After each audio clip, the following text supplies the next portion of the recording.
Harisharanam. Today we will talk on a very important fallacy of thinking. Before I begin to talk on that subject, let me tell you that if there were two things to be identified as the most important things that affect our life, either in a negative way or in a positive way, what are those two things? One is emotions, your emotions which drive you. Therefore, you must know how to identify your emotions and others' emotions and how to control your emotions, redirect your emotions. But today, this is not my subject. The other thing which affects your life, either constructively or negatively, is thinking. Feeling and thinking are two different things, closely related to each other, but different things. Psychologists divide your entire mental phenomena into three parts: knowing, feeling, and willing. You feel, yes. You think, yes.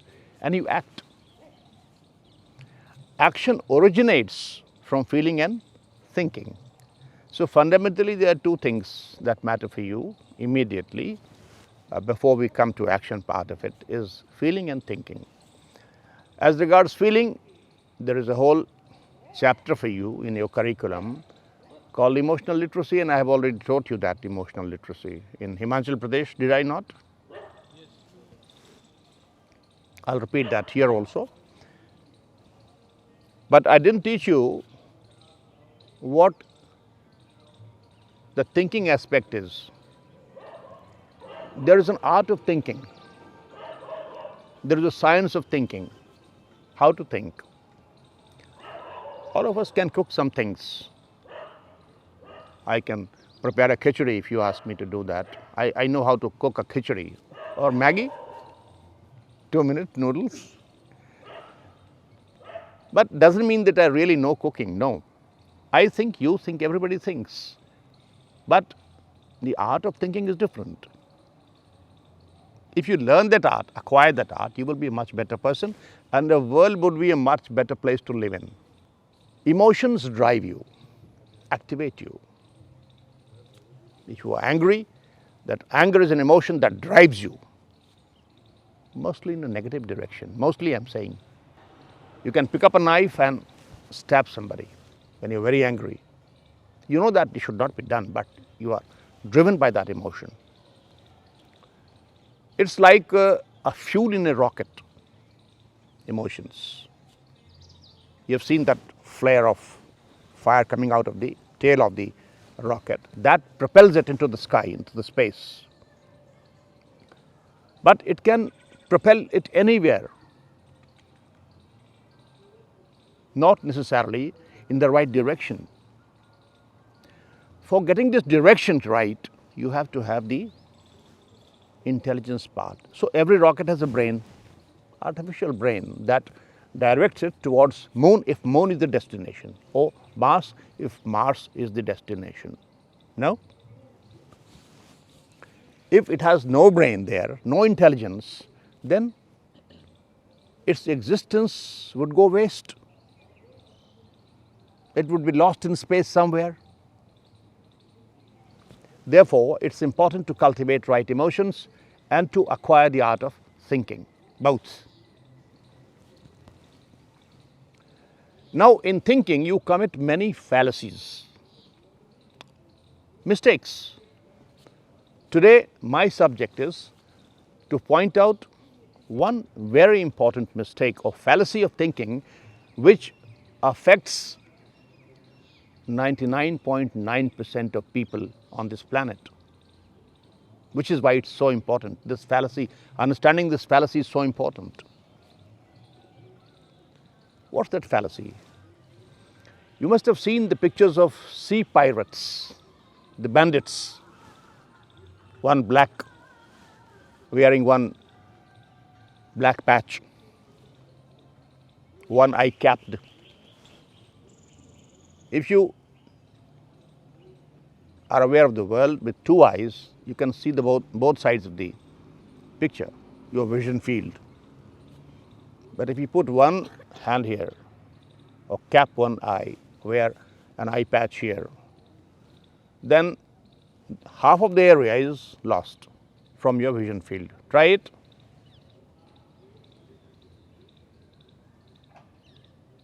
You can't see what's happening here. Now God has given you two eyes, but you are making use of one. Whenever you try to assess your own personality, generally speaking, barring a few exceptions, you would not look at your negative traits, bad traits, which you call bad traits. I'm a very angry person, I'm a greedy person, I'm a corrupt fellow. See, 99% of the officers are corrupt.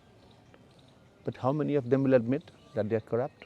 They will say it's where corruption is everywhere, such a bad country, everybody is corrupt, they are also corrupt. No. They can't see that. They genuinely don't see that. They come and complain to me, "Kya corruption बढ़ गया है?"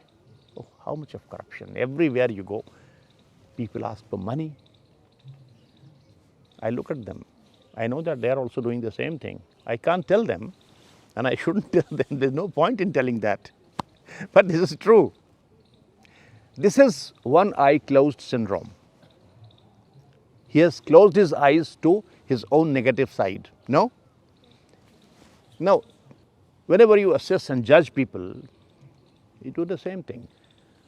While everybody on this planet is affected by this fallacy, there are two classes very important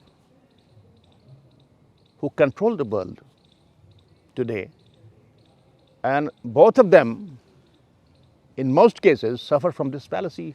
Who are those people? The priestly class, religious gurus.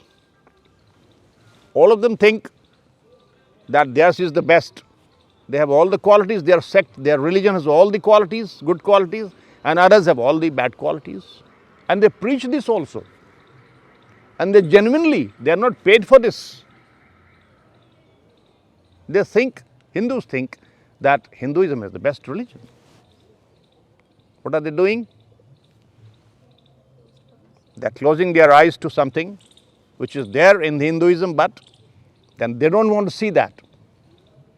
When Muslims talk, they will talk of everything great about their religion, and they will close their eyes to the Christians. Everybody, when you go to political analysts, the leftists and the rightists, each of them you will find each of them has this syndrome, one eye closed.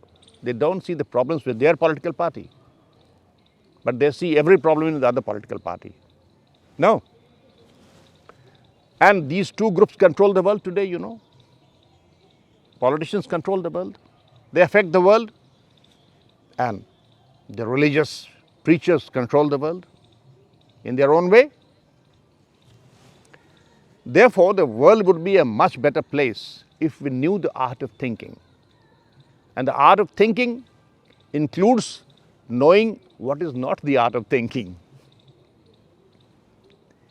You see, God has given us intellect, intelligence. It should be put to good use, to constructive use, no? But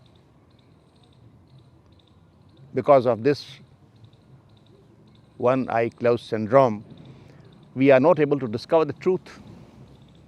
If we use our intelligence to discover the truth, both in this world and the world beyond, then what will happen?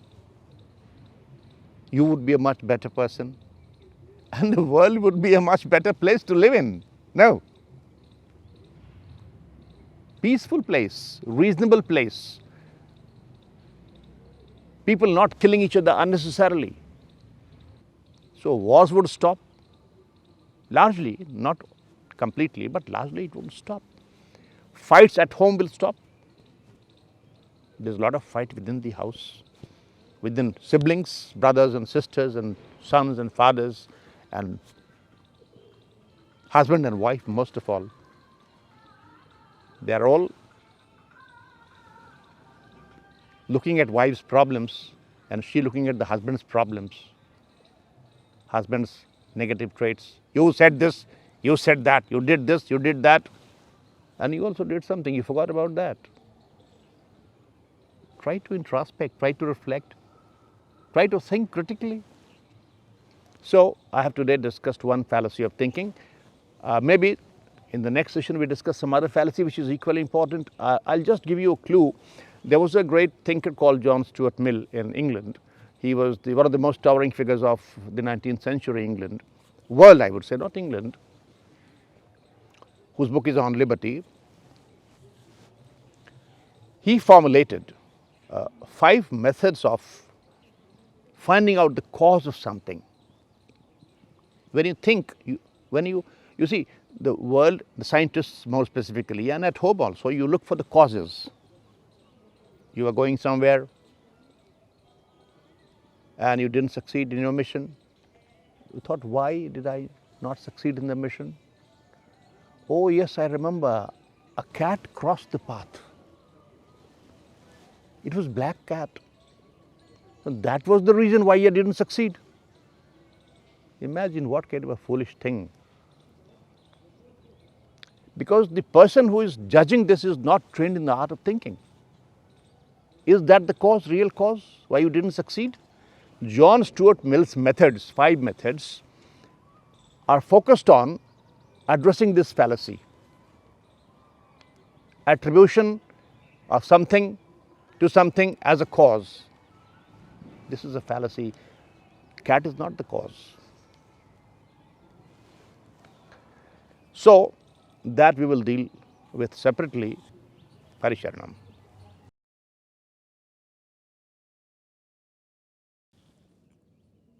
Sharno Mahatma.